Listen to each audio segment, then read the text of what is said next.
Hype used to be a signal. Now it's a new baseline. Contrarian follow what's left. In this episode, we're not going to talk about innovation. We're going to talk about the horse race of the giants, still in the saddle, still burning cash. The rest, they tag their way into relevance, chasing crumbs. This quarter's loudest AI deal didn't come from OpenAI, not Google, not Anthropic.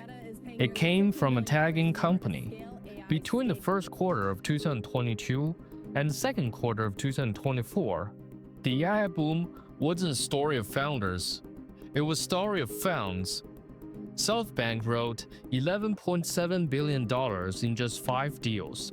Thrive pushed $8.9 billion, and Lightspeed, 33 rounds, $5 billion. But look closer, the names in red all backed one company, Scale AI, a startup built on labeling images, videos, letter points, the grunt work that lets machine learning pretend to think.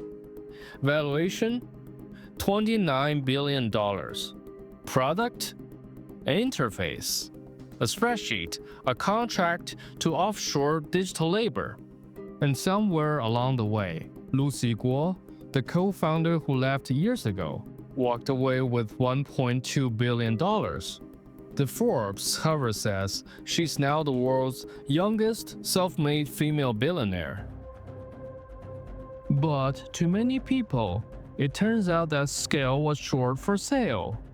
To investors desperate to show that they own AI, to companies running behind the curve. Because Meta? Well, according to TechCrunch, they just lost 4.3% of their AI talent this year. Llama 4.0, their flagship model, was DOA.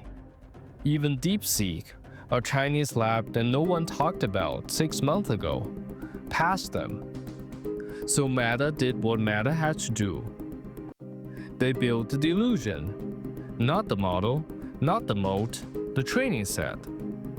They bought the labor, the offshore contractors, the armies of digital piece workers who click and tag and upload. Also, Mark can keep feeding his investors. They bought the illusion, but illusion cost blood. And back in 2018, long before Meta showed up, a predator was already stalking the valley. Not a model, a markup, a company built to be hunted. The first shot came from Excel. Just a mark on the cap table. No headlines, no hype. But in this game, the first mark draws blood. And then came the stampede. In less than 24 months, Scale AI became the most hunted asset in Silicon Valley. A dozen blue-chip firms, each terrified to miss the next OpenAI, threw cash at a company that didn't build models. It labeled data. That's it. By 2018, one of Europe's most aggressive VCs had taken the lead. A cloud CEO just joined the round.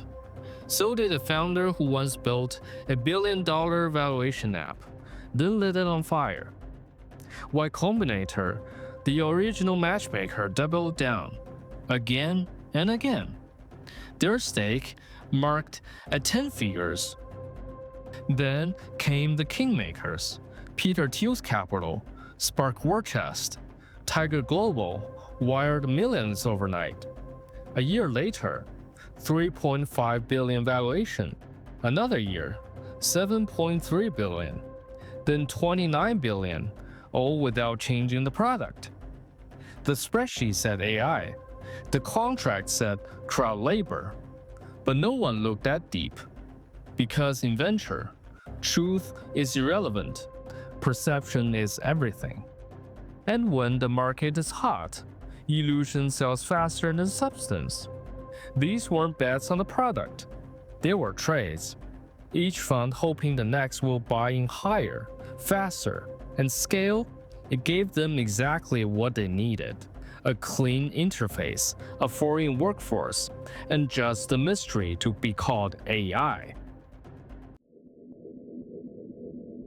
When the buyers pick a side, the seller becomes the battlefield, because scale wasn't built for neutrality. It was a switchboard, not wired directly into Meta's war chest. And that changed everything. Meta wired $14.3 billion to scale AI. 3 weeks later, Google walked away.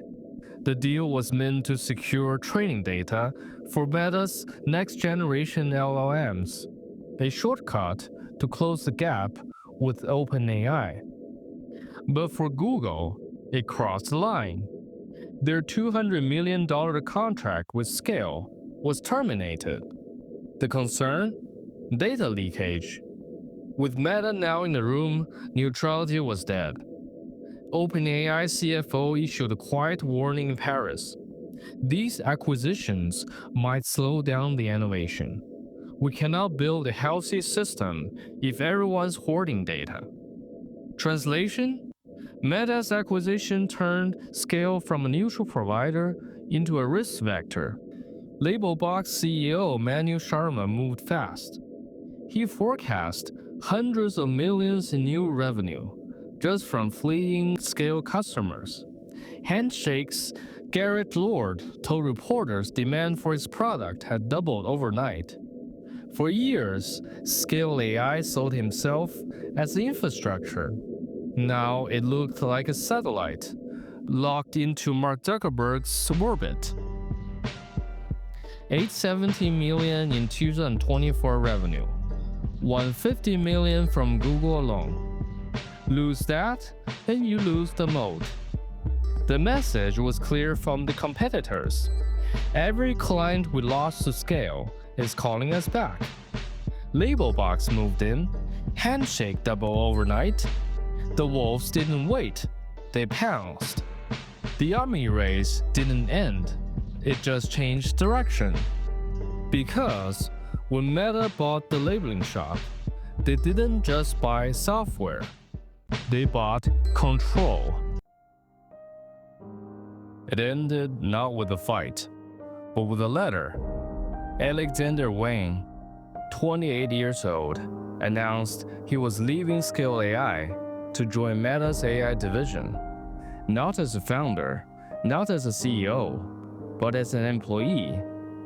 He called it a deeply unique moment, said Meta's investment was a powerful validation, said he was excited for the next chapter. And, just like that, the original architect of the labeling empire became a line item in someone else's. Scale now has a new CEO, Jason Juge, formerly of Uber Eats, a new board, a new direction, but no longer a neutral platform.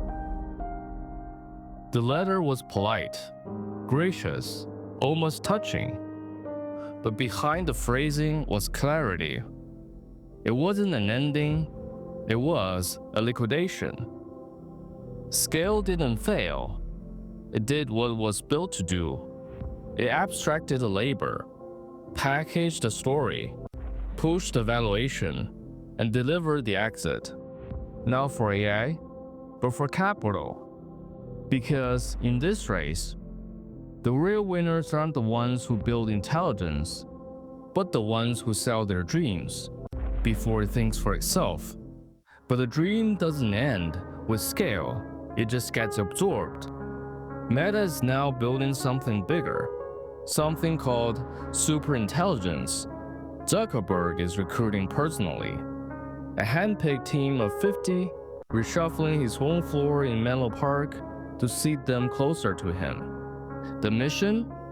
Artificial general intelligence. Not narrow tasks, not fun little chatbots, but a system that thinks like us, and eventually better. And to get there, he isn't starting from scratch. He's buying the scaffolding, the tags, the datasets, the piece workers. This isn't a bet, on training data. It's a bet on control. Because if AGI is a gold rush, then scale is the shovel.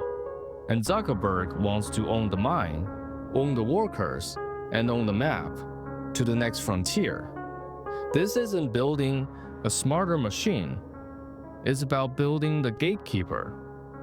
And in the next round of AI, those who train it, own it, not just the models, not just the platforms, but the rules of intelligence itself. That's not artificial. That's empire.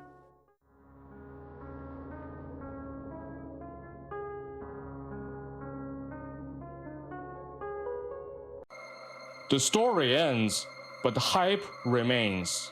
Contrarian signal.